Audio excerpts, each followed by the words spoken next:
નમસ્કાર વિદ્યાર્થી મિત્રો, ધ સ્કૂલ ઓફ સાયન્સના વિડિયો લેક્ચરમાં હું વિપુલ રાઠોડ આપનું હાર્દિક સ્વાગત કરું છું. આપણે પહેલું ચેપ્ટર સંબંધ અને વિધેય જેનું જી ભણીએ છીએ, જી મેન માટે અને એડવાન્સ માટેના દાખલા ભણીએ છીએ, જેની અંદર પ્રદેશ જે છે એ કેમ મેળવવા એ વસ્તુ આપણે તમને કહી દીધી છે. અત્યારે આપણે વિસ્તારની વાત કરીએ છીએ. વિસ્તારમાં પણ અમુક અલગ અલગ દાખલા આવે, બરાબર. સ્ક્વેર વાળા આવે, એક સ્ક્વેર દ્વિઘાત સમીકરણ વાળા આવે, વધતા ઘટતા વિધેયો આવે, સાઇન કોસ વાળા આવે, મતલબ ટ્રિગોનોમેટ્રિક્સ વાળા આવે. ત્યારે બધા જ્યારે જેવા દાખલા હોય એવી આપણે મેથડનો ઉપયોગ કરવાનો હોય છે, જેથી આપણે ફટાફટ દાખલો ગણી નાખીએ. બાકી તમે હોમવર્કમાં ઓપ્શનમાં આપેલા હોય એના ઉપરથી જવાબ તો આપી જ શકો, બરાબર. તો હવે આપણે જોઈએ છીએ આજે વિસ્તાર માટેની, બરાબર. હજી એક રીત બાકી છે, પણ એ રીત તમને જ્યારે ત્રિપરિમાણીય ભૂમિતિ આવડશે ચેપ્ટર ત્યારે એ રીત આવડે, કારણ કે એવડી પ્રક્ષેપવાળી રીત છે. ઓકે, એટલે આજે આપણે રીત પડે છે વધતા ઘટતા વિધેય, ઇન્ક્રીઝિંગ ડિક્રીઝિંગ વિધેયો વાળી રીત. ઓકે બેટા, જ્યારે તમને ફંક્શન આપેલું હોય, ઇન્ક્રીઝિંગ ડિક્રીઝિંગ ફંક્શન હોય, એટલે કે વધતું અને ઘટતું ફંક્શન હોય, એટલે કે વિધેય હોય, ત્યારે તમારે શું કરવાનું, બરાબર. તો પેલી એક કન્ડિશન કે અમુક જે વિધેયો હોય, મતલબ કે રકમ આપેલી હોય, તમને ખબર જ જોઈએ કે ભાઈ આ વધતી રકમ છે, આ ઘટતું વિધેય છે, આ વધતું વિધેય છે, એ તમને ખબર પડી જ જાય, બરાબર. પણ પ્રશ્ન ક્યારે ઉદ્ભવે?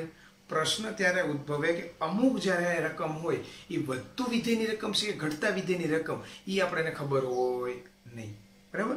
તો આપણે અહીંયા જોઈએ છીએ વધતા ઘટતા વિધેય, ઇન્ક્રીઝિંગ ફંક્શન. પહેલા વધતાની વાત કરીએ તો ઇન્ક્રીઝિંગ ફંક્શનની અંદર શું હોય? તો બેટા આ રીતનું, આ બધા ભણી જ ગયા આપણે. આ રીતે હોય સતત, આ રીતે એ વધ્યા જ રાખે. જો આ ઇન્ક્રીઝિંગ ફંક્શન છે, આપણે ખબર પડી જાય. ઇન્ક્રીઝિંગ ફંક્શન સતત વધ્યા જ રાખે, જેની અંદર તમે x1 ઇનપુટ કરો. ઇનપુટ તમે આની અંદર x1 ઇનપુટ કર્યા તો તમને x1 ઇનપુટ કરો એટલે આની ફંક્શનની અંદર મૂકો એટલે ગમે એ તમને y1 મળશે, બરાબર. એટલે તમે x1 મૂક્યા તો તમને શું મળે? y1 મળે. ઓકે, હવે શું થાય? હવે તમે આગળ બીજો કોઈ તમે ઇનપુટ કરો. હવે તમે બીજું નાખો, x2 ની ઇનપુટ કરો તો અહીંયા ઉપર જાઓ તો ત્યાં તમે x2 નાખ્યા હોય તો અહીંયા તમને શું મળે? તો આ બાજુ આવે તમે y2 મળે. એટલે તમે x2 નાખો તો તમને શું મળે? y2 મળે. એટલે તમે x1 નાખ્યા હતા એટલે નાનું તમે ઇનપુટ કર્યું, દાખલા તરીકે 5 છે એ તમે ઇનપુટ કર્યા હોય 5, તો તમને આમ અહીંયા જાઓ અને એની અંદર મૂકો તો સમથિંગ તમને 2 મળે. આપણે એવું વાત કરીએ કે 2 મળે છે, બરાબર. એ જ રીતે તમે સમથિંગ x2 એટલે 10 મૂકો છો, એ આની અંદર જાય છે અને અહીંયા y2 મળે છે, સમથિંગ સમજો કે 11 મળે છે, બરાબર. તો આ રીતે તમે x1 ઇનપુટ, નાનું ઇનપુટ નાખો, નાનો તમને ઘટક મળે. મોટો ઇનપુટ નાખો, આની કરતા મોટો ઘટક મળે. જે x1 નાખ્યા હોય ને x2 નાખ્યા હોય એને આપણે પ્રદેશ કહીએ છીએ, અને y1 અને y2 જે આપણને મળે એને આપણે વિસ્તાર કહીએ છીએ, બરાબર બેટા. ને વિસ્તાર તો મેળવવાના છે, એટલે y1 થી આ જે દેખાય તમને y2, એ વસ્તુ તો આપણે મેળવવાની છે. ઓકે, તો આ y1 થી y2 જે વસ્તુ આપણે મેળવવાની છે એનું નામ જ વિસ્તાર છે. એ જ વસ્તુ આપણે મેળવવાની છે. ઓકે, એ જ રીતે ડિક્રીઝિંગમાં કેવું થાય બેટા? એ ખરેખર તમારે યાદ રાખ્યા જેવું છે, એટલે મતલબ કે સમજવા જેવું. ડિક્રીઝિંગમાં કેવું થાય? જો કોઈ ઇનપુટ હું x1 નાખું છું, બરાબર, તો અહીંયા જશે, આ ફંક્શનની અંદર એલાઉડ થશે અને તમને ગમે એ ફંક્શન y1 આપશે. એટલે તમે x1 નાખ્યા હતા તો તમને શું આપ્યા? y1. પછી આગળ દાખલા તરીકે 5 નાખ્યા હતા તમને 7 આપ્યા, આપણે એવું કહીએ છીએ. આગળ જાઓ એટલે x2 તમે નાખો તો એ x2 નાખો એટલે શું થાય કે કોઈ વસ્તુ આપણે ફંક્શનની વાત છે, કોઈ મિક્સર હોય તો એ વસ્તુ નાખવાની કોની અંદર નાખવાની હોય? મિક્સરની અંદર નાખવાની હોય ને. તો હું જો આ x2 જે છે એ હું ક્યાં નાખું છું? વિધેયની અંદર, મિક્સરની અંદર નાખું છું, બરાબર. તો જો મેં આ એની અંદર નાખ્યા એટલે વિધેયની અંદર નાખ્યા એટલે અહીંયા મને સમથિંગ મળશે, એટલે એને હું કહી દઉં y2. શું કહી દઉં? y2. એટલે જો x2 નાખ્યા તો મને શું મળ્યા? y2. પણ y2 જે છે બેટા એ તમને આ y1 કરતા નાના મળે. કેવા મળે? નાના. કારણ કે આ બાજુ ધન હોય, આ બાજુ ઋણ હોય. તો આપણે જ્યારે એનો વિસ્તાર લખવાનો આવે ક્યાંથી આવે? y2 થી y1 લખવાનો આવે. y2 થી ક્યાં લખવાનો આવે? y2 થી y1. જ્યારે ઇન્ક્રીઝિંગ ફંક્શનમાં y1 થી y2 લખવાનો આવે, બરાબર. તો ડિક્રીઝિંગ ફંક્શનમાં કેવું છે બેટા? તમે નાની રકમ નાખો, 5 નાખો તો 7 મળે, એવું જસ્ટ વાત છે. અને તમે મોટી રકમ 10 નાખો, બરાબર, તો ઇન્ક્રીઝિંગ માઇનસ કોઈ પણ સમથિંગ તમને -2 -3 કે એવું મળે. એટલે એનો જે વિસ્તાર છે એ શું થાય? તો -2 થી 7 થાય. આ કોની વાત છે બેટા? ઇન્ક્રીઝિંગ ડિક્રીઝિંગ ફંક્શનની, વધતા ઘટતા વિધેયોની વાત છે. બરાબર? જ્યારે તમને દાખલો આપેલો હોય એની અંદર વધતા ઘટતા વિધેયો કીધા હોય ત્યારે આ પ્રશ્ન ઉદ્ભવે કે ભાઈ દાખલા તરીકે log x છે એની અંદર બેઝ e આપેલો હોય એટલે એ e કાલે આપણે ભણી કે e જે છે એક કરતા મોટો છે એટલે ઇન્ક્રીઝિંગ ફંક્શન છે. જો ઇન્ક્રીઝિંગ ફંક્શન હોય ત્યારે આ રીત વાપરવાની આવે છે. બરાબર? આ શેના માટે થયું? ઇન્ક્રીઝિંગ ડિક્રીઝિંગ ફંક્શન માટે. ઓકે, પણ પ્રશ્ન ક્યારે ઉદ્ભવે બેટા? ક્યારે ઉદ્ભવે પ્રશ્ન? તમને ખબર ન હોય કે આ જે વિધેય આપેલો જે છે એ વિધેય વધતું વિધેય છે કે ઘટતું વિધેય છે, ઇન્ક્રીઝિંગ ફંક્શન છે કે ડિક્રીઝિંગ ફંક્શન છે, એ ખબર ન હોય ત્યારે પ્રશ્ન ઉદ્ભવે. બધાય ત્યાં લગી તો એક પણ પ્રશ્ન ઉદ્ભવે નહીં. ઇન્ક્રીઝિંગ ડિક્રીઝિંગ ખબર હોય આ રીતે ગણી નાખી, આપણે દાખલો જોશું એટલે વાત થઈ પૂરી. પણ પ્રશ્ન મેં કીધું ક્યારે ઉદ્ભવે? કે જ્યારે તમને ફંક્શન એટલે કે રકમ આપેલી હોય એ ઇન્ક્રીઝિંગ છે કે ડિક્રીઝિંગ એ ખબર ન હોય ત્યારે બધા પ્રશ્નો ઉદ્ભવે. બરાબર? એ જોઈએ. જો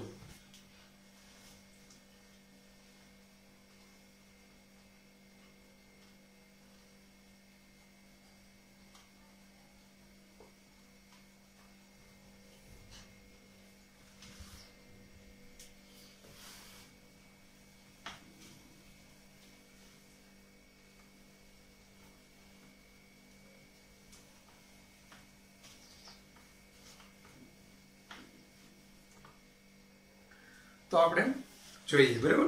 કે ભાઈ ઇન્ક્રીઝિંગ ડિક્રીઝિંગ ન હોય ત્યારે શું કરવાનું? તો જો સપોઝ ફંક્શન ઇન્ક્રીઝિંગ હશે એમ કહું છું. બરાબર? હવે હશે ઇન્ક્રીઝિંગ કે ડિક્રીઝિંગ હશે, આપણે સમજીએ ઇન્ક્રીઝિંગ હશે. બરાબર? વધતું વિધેય હશે ત્યારે તમારે કોઈ પણ બિંદુ આગળ એનો સ્લોપ લેવાનો. સ્લોપ એટલે એનો ઢાળ લેવાનો. કોઈ પણ બિંદુ આગળ કોઈ પણ ઢાળ તો આપણે ખબર છે સરખો જ મળે. બરાબર? એ તમારે આપણે ક્યાં આવી ગયું? તો સાંકળો અને રેખા ચેપ્ટર જે બે આવેલા એની અંદર બધું આપણે આવી ગયું. બરાબર? અને આપણે વિકલિતના ઉપયોગ એની અંદર ડીપમાં આવશે. છઠ્ઠું ચેપ્ટર વિકલિતના ઉપયોગ છે એની અંદર તમારે આ ડીપમાં આવશે. બરાબર? જ્યાં તમે સ્લોપ લ્યો, ઢાળ એટલે શું થાય? ઢાળ એટલે કોણ? m, જેને આપણે tan થીટા કહીએ છીએ અથવા તો એને dy/dx કહીએ. એટલે આપણે શું લીધું? એનું વિકલન લીધું. બરાબર? એનો ઢાળ એટલે એનું શું લેવાનું? વિકલન લેવાનું. વિકલન લ્યો તો શું મળે? ઢાળ મળે કોઈ પણ બિંદુ આગળ.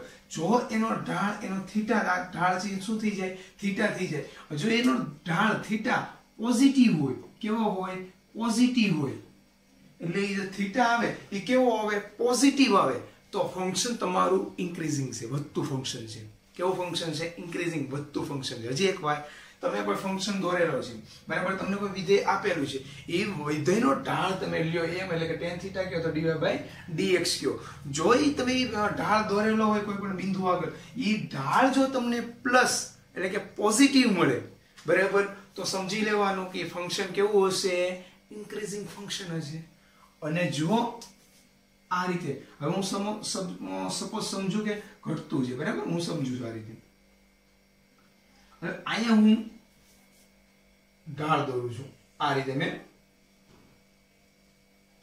આ બિંદુ આગળ મેં ઢાળ દોર્યો. બરાબર? હવે જ્યારે આ બિંદુ આગળ મેં ઢાળ દોરેલો, બરાબર, dy/dx ઢાળ મેળવો, તો dy/dx મેળવું તો ન્યા થીટા જે છે એ નેગેટિવ થશે. કેવું થશે? નેગેટિવ થશે. ન્યા થીટા તમારો કેવો મળે? ઢાળ કેવો મળે? નેગેટિવ મળે. એટલે કે dy/dx તમારું કેવું મળે? માઇનસ. એટલે કેવું મળે? નેગેટિવ. તો જો માઇનસ નેગેટિવ મળે તો ફંક્શન કેવું હશે? ડિક્રીઝિંગ. પ્લસ મળે પોઝિટિવ, ઇન્ક્રીઝિંગ. માઇનસ મળે ડિક્રીઝિંગ. કોણ? તમારો ઢાળ. ઢાળ એટલે કોણ? tan theta dy/dx m. એટલે ફંક્શન આપેલું એનું શું કરવાનું? તમારે વિકલન. શું કરવાનું? વિકલન. બરાબર? કોના વિશે વાત આલે છે? ઘણીવાર આવા ફંક્શન તમારી પાસે આવી જાય. આવા ફંક્શન તો અહીંયા તમે ઢાળ દોરો તો આ રીતે થીટા પ્લસ થાય, અહીંયા દોરો તો થીટા તમારો માઇનસ થાય. આવા ફંક્શન આવે. આની વાત હાલતી નથી. વાત કોની હાલે છે? તો ઓનલી ફોર વધતું ઘટતું. બરાબર? બીજા કોઈની વાત હાલતી નથી. Only for increasing function decreasing function, બીજા કોઈની વાત હાલતી નથી. બરાબર બેટા, અહીંયા ખાલી વધતા ઘટતા વિધેયની જ વાત હાલે છે. આ રીત આપણે જે વિસ્તાર મેળવીએ છીએ, વિસ્તાર કોનો મેળવવાનો છે?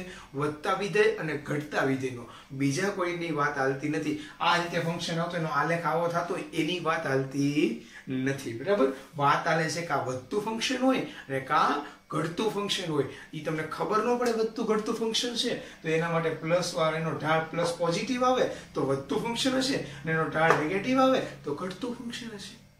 બરાબર, તો હવે આપણે એના દાખલા જોઈએ બેટા. તો બેટા હવે આપણે જોશું લોગનો દાખલો. હવે પ્રશ્ન કેવો ઉદ્ભવે બેટા, કે પ્રશ્ન એવો ઉદ્ભવે જ્યારે તમે લોગ જોવ ને ત્યાં બોલ જેવી હાલત થાય. કેવી? કે બોલ આપણે ખબર છે ઉછળા રાખે, અહીંથી આમ ઠેકડો મારીને આમ જાય, ત્યાંથી ઠેકડો મારીને આમ આવે, પણ ઈ તમને મજા આવે નહીં હાથમાં જ્યાં લગી બોલ પકડાય નહીં ત્યાં સુધી. એટલે લોગના જ્યારે દાખલા આવે ને ત્યારે હાલત કેવી થાય છે? આ બોલ જેવી હાલત થાય છે. બરાબર, પણ આપણે આ બોલની જેવી હાલત કરશું નહીં. લોગના દાખલા આવે ગમે આવે આપણે એનાથી ફેર પડશે ને, કારણ કે આપણો કોન્સેપ્ટ ક્લિયર છે. બરાબર બેટા, તો હવે આપણે જોઈએ કયો દાખલો છે. તો આવો તમને આપેલો છે f of x બરાબર log 3 + 2x - x² ને 4 ઓપ્શન આપેલા છે. -∞ 2 log ln2 -∞ log 4 -∞ 3 ln3 -∞ થી ઇન્ફિનિટી. અહીંયા જે છે બેટા વિવૃત અંતરાલ છે. એવો અંતરાલ છે વિવૃત, આમાં એક સવૃત અંતરાલ છે. ઓકે, તો હવે આપણે જોઈએ. તો બેટા આની અંદર જો તો પેલા તમને બધાને ખબર છે, શું ખબર છે? કે log જે છે એ કેવું વિધેય છે? વધતું વિધેય છે. શું કામ? કે અહીંયા બેઝ તમારો કાંઈ ન હોય તો શું હોય? ઈ હોય. કાલનું આપણું થિયરી, કાલની થિયરી યાદ ને બધાને? બરાબર, કાલની થિયરી કે ભાઈ આ રીતે હોય log a base to a છે એક કરતા નાનો હોય તો ડિક્રીઝિંગ હોય, ને એક કરતા મોટો a હોય તો ઇન્ક્રીઝિંગ હોય. કાલની થિયરી. બરાબર, કાલની થિયરી આપણે બધા ભણી ગયા ને? બરાબર, તો હવે એ જોઈએ. તો અહીંયા ઈ જે છે એક કરતા મોટો છે એટલે આપણને ખબર છે ઈ એક કરતા મોટો હોય એટલે આપણું જે ફંક્શન છે એ ફંક્શન કેવું થઈ ગયું છે? તો હું થોડી વાર અહીંયા દોરી નાખું છું. એ ફંક્શન કેવું થઈ ગયું છે? તો ઈ ફંક્શન આપણું ઇન્ક્રીઝિંગ ફંક્શન થઈ ગયું. કેવું થઈ ગયું છે? Increasing function. બરાબર, આ પહેલી વાત થઈ ગઈ. હવે બીજું કઈ કન્ડિશન ઊભી થાય? બીજી આમ વિચારો તમે, કઈ કન્ડિશન ઊભી થાય? તો તમારે મેળવવાનો છે વિસ્તાર. શું મેળવવાનો છે? વિસ્તાર. આ વસ્તુ મેળવવાની છે, મતલબ કે આ f of x બરાબર શું થાય? y થાય. ઈ મેળવવાનું છે. બરાબર, તો હવે આપણે પ્રશ્ન ઈ ઉદ્ભવે કે આ વસ્તુ જે દેખાય તમને કઈ? તો 3 + 2x - x². આ વસ્તુ જે તમને દેખાય ઈ તમે શું ઇનપુટ કરી શકો? એની અંદર શું શું મૂકી શકો? કારણ કે log જે છે logની પણ અમુક મર્યાદા છે. જેમ આપણી ક્યાંક મર્યાદા હોય એમ logની પણ ક્યાંક મર્યાદા છે. તો એ મર્યાદા તમારે જોવાની કે log શું એક્સેપ્ટ કરી શકશે. બરાબર, એ તમને ખબર પડી જાય કે આટલી વસ્તુ એક્સેપ્ટ કરી શકશે તો જ તમે એ વસ્તુ એની અંદર મૂકી શકશો. બીજું તમે મૂકી નહીં શકો. જેમ કે log 0 એક્સેપ્ટ નહીં કરે, જેમ કે log છે ઋણ એક્સેપ્ટ નહીં કરે, ના પાડી દેશે, નો નોટ એક્સેપ્ટેડ. તો હવે જો અહીંયા 3 + 2x² આવી વસ્તુ આવી છે તો આ વસ્તુને આપણે જોઈએ કે આને પહેલા આની અંદર શું તમે ઇનપુટ કરીએ કોઈ જોઈએ, જેથી આપણને ખબર પડે કે આની અંદર આ વસ્તુ આપણે ઇનપુટ કરીએ છીએ ત્યારે આપણો વિસ્તાર y આ મળે છે. બરાબર, તો હવે જો આની અંદર હું આવું કરી શકું 3 આમાંથી માઈનસ કોમન લઈ લ્યો તો આવું થઈ જાય x² - 2x આવું થાય. હવે હું કઈ રીત વાપરું? તો કાલની રીત કઈ? દ્વિઘાત સમીકરણ વાળી. દ્વિઘાત સમીકરણમાં મેં તમને શીખવાડ્યું હતું -b/2a - d/4a. બીજી કઈ રીત શીખવાડી હતી? પૂર્ણ વર્ગની ઘનની રીત વાળી. કઈ? તૃપ્તિ બરાબર મેપાનો સ્ક્વેર 4 × પપ્પુ. બીજું કયું શીખવાડ્યું તમને? હોલ સ્ક્વેર, મતલબ કે આની અંદર જ આવે હોલ સ્ક્વેર વાળી રીત. હોલ સ્ક્વેર હોય તો એની મેક્સિમમ વેલ્યુ કેટલી, મિનિમમ વેલ્યુ કેટલી? કાલે આપણે દાખલા જોઈ ગયા. બરાબર, તો જો હવે આપણે જોઈએ તો આને હોલ સ્ક્વેર વાળી રીત બનાવવી હોય તો આપણે અહીંયા શું કરશું? તો હું અત્યારે ખાલી બોલી નાખું છું. બરાબર, તમે બધાએ કરી નાખજો. શું કરશું? તો આપણે તૃતીય પદ એટલે કે આપણે તૃતીય પદ બરાબર શું મેળવીએ છીએ? મધ્યમ પદનો સ્ક્વેર છેદમાં 4 × પ્રથમ પદ. આપણે તમને કેમ યાદ રખાયું? તૃપ્તિ બરાબર મેપાનો સ્ક્વેર 4 × પપ્પુ. આવું યાદ રખાયું. બરાબર, તો જો આ 3 હવે હું આ સાઈડમાં તમને કરી દઉં. આ તૃતીય પદ મેળવવું હોય મધ્યમ પદનો સ્ક્વેર એટલે શું થાય? 4 બરાબર આનો સ્ક્વેર છે 4 ગુણ્યા પ્રથમ પદ રણસવા ગુણ્યા 1 1 ઉડી ગયેલો 1 આવ્યો તો આને આમ લખી શકું x² - 2x + 1 બરાબર અને +1 હતા તો આપણે એને જો ઇક્વાલિટી જાણવા માટે +1 ઉમેર્યા તો માઈનસ બાદ પણ કરવા પડે ઓકે તો હું આને આમ લખી શકું 3 - x - 1 આખાનો સ્ક્વેર -1 આ રીતે પણ લખી શકું હવે સાદું રૂપ આપો તો શું થઈ જાય આ 3 માઈનસ આ માઈનસ શું થઈ જશે પ્લસ તો 4 - x - 1 આખાનો સ્ક્વેર આવું થઈ જશે આ જે દેખાય વસ્તુ ઈ વસ્તુને મેં પરિવર્તન કરી છે શેની અંદર 4 - x - 1 આખા સ્ક્વેર ની અંદર પરિવર્તન કર્યું છે બરાબર તો હવે આપણે જોઈએ છે સ્ક્વેર માં પરિવર્તન કર્યા પછી હવે આપણે ઈ વિચારવાનું કે x - 1 સ્ક્વેર જે છે 4 - x - 1 એનું તમને ઇનપુટ મેક્સિમમ અને મિનિમમ કેટલું મળી શકે આનું તમને ઇનપુટ મેક્સિમમ અને મિનિમમ કેટલું મળી શકે પહેલા તો અહીંયા વર્ગ છે એટલે કોઈ પણ x ની કિંમત મૂકો કોઈ પણ તમારે x ની કિંમત મૂકવાની એ હંમેશા કેવી થઈ જશે બેટા તો x ની કિંમત તમે ગમે એ મૂકશો એની અંદર સાદુરૂપ આપીને વર્ગ છે એટલે કેવું થઈ જશે પ્લસ થઈ જશે કેવું થઈ જશે પ્લસ બરાબર એ પ્લસ થઈ જશે એટલે પ્લસ થશે એટલે 4 માંથી સબટ્રેક્ટ થશે એટલે બાદ થશે કોઈ પણ વસ્તુ બરાબર ને 4 માંથી શું થશે કોઈ પણ વસ્તુ બાદ થશે બરાબર તો 4 કરતા કેવી થશે નાની થશે તો આની અંદરથી મેક્સિમમ હું શું બાદ કરી શકું મેક્સિમમ એમાંથી હું શું બાદ કરી શકું તો ગમે એ મૂકો આ પદને કાલે પણ જોઈ ગયા હતા આપણે સમથિંગ x - 1 આખાનો સ્ક્વેર -1 વાળું હતું -1 થી ઇન્ફિનિટી આવી રીતે હતી કાલના દાખલામાં બરાબર તો જો અહીંયા મેક્સિમમ હું આને ઇનપુટ આનો હું મેક્સિમમ કેટલું બનાવી શકું તો આનું ઇનપુટ મેક્સિમમ હું આને 0 બનાવું તો મારું ઇનપુટ મેક્સિમમ મને કેટલું મળે 4 આને હું 0 બનાવી દઉં કારણ કે 0 જ બની શકે બાકી બીજું કાંઈ ન બની શકે બાકી જો 0 કરતા મોટી સંખ્યા બને કે બરાબર વર્ગ છે એટલે ધન જ બનશે એટલે માઈનસ માંથી નાની થતી જ જાય માઈનસ માંથી સબટ્રેક્ટ નીકળતું જશે બરાબર તો ઇનપુટ મેક્સિમમ કેટલો આવ્યો 4 કેટલો આવે આને 0 બનાવો ઇનપુટ મેક્સિમમ કેટલો આવે 4 તો ઇનપુટ મિનિમમ કેટલો આવે ઇનપુટ મિનિમમ કેટલો આવે બરાબર તો ઇનપુટ મિનિમમ તમે આ વસ્તુ જે છે x - 1 આખાનો સ્ક્વેર x ની જગ્યાએ ગમે એ કિંમત મૂકી અને તમે ગમે સંખ્યા બનાવી શકો દાખલા તરીકે 100 - 1 આખાનો સ્ક્વેર 99 નો સ્ક્વેર તમે કરી 4 માંથી બાદ કરી નાખો માઈનસ સમથિંગ ઇન્ફિનિટી આવે બરાબર એમ તમે લાખ માંથી 4 માંથી માઈનસ લાખ કરો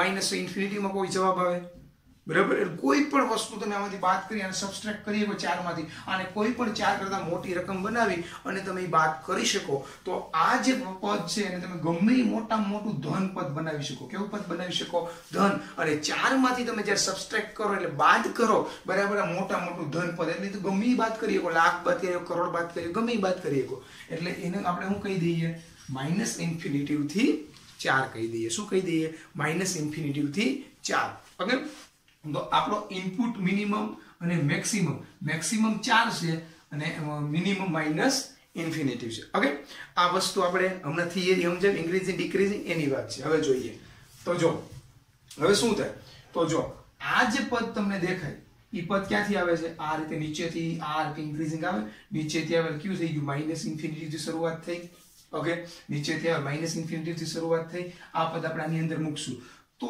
પેલી કન્ડિશન કઈ તો આપણું ઇનપુટ જે મિનિમમ અને મેક્સિમમ એટલે માઈનસ ઇન્ફિનિટી થી 4 આ વસ્તુ જે આની અંદર મૂકવાની પણ એની અંદર તમે મૂકો તો આપણો જે લોકભાઈ બેઠો છે એ લોકભાઈ શું કહે છે કે લોકભાઈ એવું કહે છે કે મને અમુક વસ્તુ આપજો બાકી આપતા ને જેમ કે માઈનસ ઇન્ફિનિટી મૂકો તો લોકનો જવાબ ક્યારે માઈનસમાં હોય જ નહીં ક્યારે માઈનસમાં હોય નહીં તો એ માઈનસમાં લોકનો જવાબ ન હોય બરાબર તો એને આપણે લઈ જ ન શકીએ તો ક્યાંથી શરૂઆત કરી શકીએ તો આપણે આની આ વસ્તુની શરૂઆત 0 થી કરી શકીએ પણ log 0 ની ના પડે 0 નહીં લઉં આવું કહે છે 0 પણ હું એક્સેપ્ટ કરીશ નહીં કારણ કે log ના નિયમ બધાને તમને ખબર છે એ 0 પણ એક્સેપ્ટ નહીં કરે તો શું થશે તો 0 એક્સેપ્ટ ન કરે તો 0 થી સમથિંગ 0.005 એ તો એક્સેપ્ટ કરશે 0.003 એવું તો એક્સેપ્ટ કરશે 0.002 આવું તો એક્સેપ્ટ કરશે એટલે 0 નથી લેતા પણ આપણે 0 ની નજીક આવતું હોય એવી વસ્તુઓ લઈ લઈએ બરાબર અને 4 મૂકીએ શું મૂકીએ 4 હવે 4 તો એક્સેપ્ટ કરશે કરે ને ધન છે એ તો એક્સેપ્ટ કરશે જ બરાબર હવે જો એ એક્સેપ્ટ કરે તો હવે 4 એક અહીં 4 મૂકો એટલે આવું થાય log 4. તો તમે આ રીતનું થયું. આ 3 + 2x - x² એની અંદર કેટલી વસ્તુ ઈ એક્સેપ્ટ કરશે? કોણ? 3 + 2x - x². તો એ 0 થી લઈ અને log 4 સુધીની વસ્તુ એક્સેપ્ટ કરશે. કારણ 4 એક્સેપ્ટ કરશે અને log 4 જો આપણે શેમાં લખી નાખ્યા? તો આપણે ઈવડે લખી નાખ્યા સંવૃત અંતરાલમાં. બરાબર? તો હવે જોઈએ. તો જો અહીં માઈનસ આપણો આનો ઇનપુટ મેક્સિમમ ને મિનિમમ -∞ થી 4 મળ્યા હતા, પણ આપણે માઈનસ કિંમત મૂકી શકતા નથી, નથી 0 મૂકી શકતા, માઈનસ નથી મૂકી શકતા, નથી 0 મૂકી શકતા. તો શું મૂકી શકીએ? તો આપણે 0 ની નજીકથી લઈ મૂકી શકીએ. 0 ની નજીકથી લઈ મૂકી શકીએ. ક્યાં સુધી? તો 4 તો મૂકી શકીએ ને ભાઈ, એવું કઈ થોડો ના પાડીએ કે 4 પણ મૂકી શકીએ. 4 મૂકો એટલે શું થઈ જાય? log 4. ઓકે, તો 0 આ 0 મૂક્યા. ઓકે, log 4 આપણે જો log 4 એટલે સમથિંગ હું અહીંયા કહું log 4. હવે log 4 હું અહીંયા મૂકીશ તો એનો y મળશે. અહીં log 4 મૂકીશ. ઓકે, તો મને શું મળે? y મળે. સોરી, 4 મૂકીશ તો મને શું મળશે? તો હું 4 મૂકીશ તો મને સમથિંગ અહીંયા કાંઈક અહીંયા અટકાઈ દઉં છું. અહીંથી મને સમથિંગ કાંઈક મળે. ભાગ કેટલો થયો? એટલો ભાગ થયો. એટલે -∞ થી ક્યાં સુધી? અહીંયા સુધીનો ભાગ થયો. એટલે -∞ થી આ 4 મૂકો તો અહીંયા શું તમને સમથિંગ મળે? શું મળે? log 4. શું મળે? log 4. કારણ કે અહીંયા મૂકશો આની કિંમત 4 મૂકશો, કારણ કે જો અહીં કીધું હતું. આ થોડી વાર પૂછી નાખું છું. બરાબર? -∞ થી 0 એટલે આપણે 0 થી કેટલા લેશું? 4 લેશું. ઓકે, તો જો 0 થી 4 લઈએ છીએ. બરાબર? તો જો અહીંયા 4 મૂક્યા છે તો અહીંયા log 4 મળશે. કારણ કે આપણે ઇનપુટ 0 મૂક્યો એટલે -∞ થી આપણે ક્યાં જઈએ? 4 મૂકીએ તો આપણે શું મળે? log 4 મળે. બરાબર? હવે તમને આવો જવાબ આવે log 4. જો તો તમારા ઓપ્શનમાં છે આવો કે જો તો ઓપ્શનમાં છે. પહેલો ઓપ્શન -2 ∞ થી 2 log 2, બીજો -∞ log 4. તમે તરત જ શું કરો? તરત જ તમે આ જોઈ અને ઓકે આપી દો. પણ ઈ તમારો જવાબ ખોટો છે. કેવો છે બેટા? ખોટો છે. શું કામ? અહીંયા તમારી પાસે કયો અંતરાલ છે? તો તમારી પાસે વિવૃત અંતરાલ છે. તમારો જવાબ શેમાં આવ્યો છે? તમારો જવાબ આવ્યો છે સંવૃત અંતરાલમાં. જો તો આ વસ્તુ જે log 4 છે એનું આમ લખી શકું -∞ થી 2 log 2 આવું લખી શકું. કારણ કે log નો નિયમ શું? log આ 2 નો સ્ક્વેર લખો, 2 આગળ લઈ આવે, log 2 આવું લખી શકો. તો 2 log 2. તો જો તો પહેલો ઓપ્શન છે આ. તો પહેલો ઓપ્શન આવે. કયો આવે? પહેલો ઓપ્શન. બરાબર? એવું લાગે તો થોડી વાર હજી તમે વિડીયોને પોઝ કરી અને દાખલો જોઈ લો. બરાબર બેટા? તો બેટા આ રીતે તમારો એ ઓપ્શન આવે છે. બરાબર? આ તો log વાળા દાખલા હોય તો કે આપણે ફેર પડે નહીં. બરાબર બેટા? ગમે દાખલો હોય ને 80 કે 83 આપણે કાંઈ ફેર ન પડે. બરાબર? ગમે એવો દાખલો આપે. તો હવે આ વાત હતી log વાળા દાખલા. ઇન્ક્રીઝિંગ ડિક્રીઝિંગ ઘણીવાર એવી વસ્તુ થાય કે આપણને ખબર જ ના હોય કે ફંક્શન કેવું છે. ત્યારે તમને મેં હમણાં જ કીધું શું કરવાનું? તો તમારે એની અંદર એનો ઢાળ dy/dx ડેરિવેટિવ કરવાનો. ઢાળ ધન આવે તો ઇન્ક્રીઝિંગ છે ને ઢાળ ઋણ આવે તો ડિક્રીઝિંગ છે. આ વાત કરીએ આપણે હમણાં. બરાબર? હજી એવું લાગે તો વિડીયોને પોઝ કરીને વ્યવસ્થિત રીતે દાખલો જોઈ લો. આપણો જવાબ શું આવ્યો છે? -∞ 2 log 2. બરાબર? અહીંયા પછી આ ટીક નો થઈ જાય એ જરા જોજો. બરાબર? હજી ન સમજાય તો વિડીયોને પોઝ કરી ફરીથી જો બેટા. તો બેટા આપણે હવે જોઈએ છીએ f(x) = 7 - xp x - 3. આનો તમારે શું કરવાનો છે? વિસ્તાર મેળવવાનો છે. આનો જ્યારે વિસ્તાર મેળવો બેટા તો આ દાખલો છે ને બેટા લગભગ 3 કે 4 વાર પૂછાઈ ગયો છે આ દાખલો. બરાબર? કે આનો વિસ્તાર મેળવો. હવે જો આનો વિસ્તાર તમારે મેળવવો હોય તો એના માટે તમને આપણે એક આવતું NP આ રીતે આવતું NPR એટલે કે કોમ્બિનેશન એન્ડ પરમ્યુટેશન ની અંદર જે ક્રમ છે અને સંચયની અંદર આ વસ્તુ આપણે આવતી હતી. બરાબર? તો આ વસ્તુ પહેલા તમને ખબર હોવી જોઈએ. આ જે વસ્તુ હતી એની અંદર અમુક રૂલ્સ હતા, અમુક જરા નિયમો હતા. શું નિયમો હતા યાદ છે કોઈને? શું નિયમો હતા ત્યારે? તો નિયમ આવા હતા કે જે n જે છે બેટા એ n કેવો હોવો જોઈએ? 0 કરતા મોટો. અને પાછો n કેવો હોવો જોઈએ? ઇન્ટીજર હોવો જોઈએ. કેવો હોવો જોઈએ? ઇન્ટીજર હોવો જોઈએ. બરાબર? અને બીજું જે r જે છે કેવો હોવો જોઈએ? 0 કરતા મોટો. 0 પણ ચાલે. ને r પાછો કેવો હોવો જોઈએ? ઈ પણ ઇન્ટીજર હોવો જોઈએ. ઓકે, એટલે પહેલી કન્ડિશન કઈ હતી? n 0 કરતા મોટો હોવો જોઈએ. બીજી કન્ડિશન કઈ હતી? r જે છે 0 પણ ચાલે અને 0 કરતા મોટું પણ ચાલે, બરાબર, પણ બે કેવા હોવા જોઈએ? ઇન્ટીજર. ત્રીજી કન્ડિશન હતી એ મોસ્ટ ઇમ્પોર્ટન્ટ હતી. કઈ હતી મોસ્ટ ઇમ્પોર્ટન્ટ કન્ડિશન? તો આવી હતી કે જે તમારો n જે છે એ તમારા r જેટલો હોય તો ચાલે, પણ એની કરતા મોટો હોવો જોઈએ, નાનો ચાલે નહીં. જેમ કે આમ ન હાલે 3p5 આવું ચાલે નહીં, કારણ કે 11મું ધોરણ આપણે ભણી ગયા, બરાબર, કે n જે છે એ n અને r બે સમાન હોય. જેમ કે 4p4 હોય તો ચાલે, પણ r કરતા n મોટો હોવો જોઈએ કે સમાન હોવો જોઈએ, નાનો ચાલે નહીં, બરાબર. તો આપણે આ નિયમ ઉપરથી જ આ દાખલો ગણવાનો છે, બરાબર બેટા? તો નિયમ ઉપરથી જ દાખલો જોઈ લઈએ તો શું થાય? તો આની અંદર બેટા આપણે n ની જગ્યાએ આપણે કોણ આપ્યું છે? આ આપ્યું છે, અને r ની જગ્યાએ કોણ આપેલું છે? આ આપ્યું છે, x - 3. તો કન્ડિશનનો ઉપયોગ કરતા જાઓ અને દાખલો તમે ગણતા જાઓ, બરાબર. તો હવે ગરમી થોડીક વધી ગઈ છે બેટા, તો હું જરા સાફ કરી નાખો. તો હવે પહેલી કન્ડિશન આ છે 7 - x. એ આપણે 7 - x કોણ છે? આપણે 7 - x જે છે એ n છે. n ની કન્ડિશન હું 0 કરતા મોટા. હવે આપણે સુરેખા સમતાનો ઉપયોગ કરી અને જોઈએ તો શું થાય? બંને બાજુ x ઉમેરો, બંને બાજુ x ઉમેરો તો આવું થઈ જાય 7 > x. એટલે હું આમ કહી શકું x જે 7x જે 7 કરતા નાનો છે, બંને બાજુ 7 ઉમેરી દઈએ એટલે આવી કન્ડિશન, સોરી, બંને બાજુ x ઉમેરી દઈએ તો આવી કન્ડિશન ઊભી થાય. આ કન્ડિશનને કહી દો પહેલું સમીકરણ. બીજું તો બીજો આપણો r એટલે કોણ છે? 0 કા 0 કરતા મોટા કોણ છે? x - 3. હવે x - 3 ને હું શું કહી શકું? 0 કા 0 કરતા મોટા. બંને બાજુ 3 3 ઉમેરી દો તો x આ રીતે થઈ જશે કે 3 કા 3 કરતા મોટા. Condition number 2. કન્ડિશન 1 જોઈ, કન્ડિશન 2 જોઈ, કન્ડિશન ત્રીજી જોઈએ. કઈ છે? n > r. તો n એટલે કોણ છે? 7 - x > r કોણ છે? x - 3. ઓકે, સાદુરૂપ આપી દઈએ તો સાદુરૂપ આપો તો આપણે આવું બોલते -x આ બાજુ -3 આ બાજુ આવું બોલતા હોઈએ, પણ ખરેખર તમને ખબર હશે સુરેખા સમતા ભણી ગયા એવું નિયમ આપણે કેન બુકમાં છે નહીં, બરાબર. તો આપણે અત્યારે ખાલી જસ્ટ વાપરીએ છીએ, બંને બાજુ x ઉમેરી, બંને બાજુ 3 ઉમેરી, આવું બોલવાનું હોય છે, બરાબર. તો બંને બાજુ આપણે x શું કર્યું? બંને બાજુ નહીં, પણ અત્યારે આપણે આવું કરીએ -x ઓલી બાજુ જાય તો શું થઈ જાય? 2x થઈ જાય, અને -3 આ બાજુ આવે શું થઈ જાય? 10 થઈ જાય. એટલે બે ગુણાકારમાં આ બાજુ આવે શું થઈ જાય? ભાગાકારમાં નિયમ છે ને આપણે પણ બોલીએ છીએ. એટલે શું કરવાનું? બંને બાજુ બે વડે ભાગતા, આવો નિયમ હોય છે, બરાબર. તો જો 2 વડે ભાગી નાખો તો શું થઈ જાય? તો આવું થઈ જાય 5 > x. એટલે x આ સમીકરણ નંબર 3. તો ત્રણેય સમીકરણ ઉપર તમને કંઈક ને કંઈક વસ્તુ દેખાશે, બરાબર. ત્રણેય સમીકરણ ઉપરથી કંઈક ને કંઈક વસ્તુ દેખાશે. કઈ દેખાશે? તો x જે છે એ તમારે કેવો લેવાનો? તો x તમારે અહીંયા જોઈ લીધું 7 કરતા નાનો લેવાનો. બીજું 3 કા 3 કરતા મોટો લેવાનો. ત્રીજું 5 કા 5 કરતા નાનો લેવાનો. આવી વસ્તુ ત્રણેય કન્ડિશન તમારે ભેગી કરીને જોવું પડશે, બરાબર. આ કન્ડિશન કેવી છે? તમારો x જે છે 5 કા 5 કરતા નાનો, આ કન્ડિશન 3 કા 3 કરતા મોટો, આ કન્ડિશન 7 કરતા નાનો. તો એ x હું મેળવું છું. x મને શું મળે? તો x આવો મળે 3 કા 3 કરતા મોટો, એટલે 3 4 5 6 અને 7 આ મોટો. પણ અહીંયા એવું કહે છે 5 કા 5 કરતા નાનો, આવું કહે છે. તો 5 કા 5 કરતા નાનો, બરાબર. તો 6 અને 6 અને 7 નીકળી જાય તો વધે શું?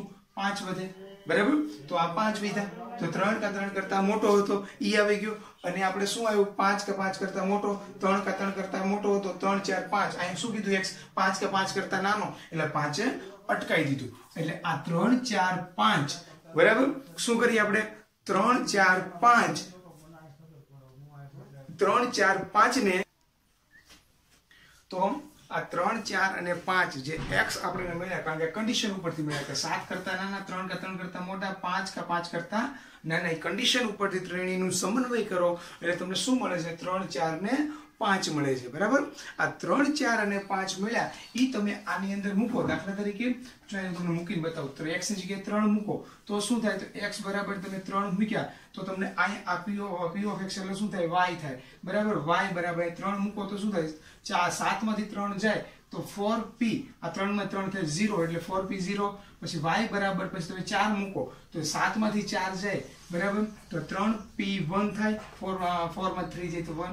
એ જ રીતે y બરાબર તમે 5 મૂકો તો 7 - 5 એટલે શું થાય 2p 5 મૂકો એટલે 2 બરાબર 7 માંથી 5 જાય તો 2 5 માંથી 3 જાય તો 2 આ ત્રણેયનો જે જવાબ y એટલે y એટલે કોણ આપણો વિસ્તાર અને જે આ ત્રણેયનો જે જવાબ આવે એ તમારો શું બની જાય વિસ્તાર શું બની જાય 4p0 3p1 અને 2p2 આ જે ત્રણેયનો જે જવાબ આવે એ તમારો શું બની ગયો વિસ્તાર તો આ હતી આપણી પાંચમી મેથડ હતી કઈ હતી મેથડ નંબર 5 કઈ મેથડ નંબર 5 પાંચમી મેથડનું નામ શું બરાબર ને શું મેળવશું રેન્જ એટલે કે વિસ્તાર બરાબર આ હતી આપણી પાંચમી મેથડ બરાબર છઠ્ઠી મેથડ છે છઠ્ઠી મેથડમાં પ્રશ્ન કેવો છે કે એના માટે તમને ત્રિપરિમાણીય ભૂમિતિ ની અંદર પ્રક્ષેપ શેડો એટલે કે પડછાયો જે આપણે ભણવાનું છે એ વસ્તુ આવડતી હોય તો તમને આની પછીની છઠ્ઠી મેથડ આવડે બરાબર તો એ મેથડ આપણે મુલતવી રાખશું અને આગળ નવો ટોપિક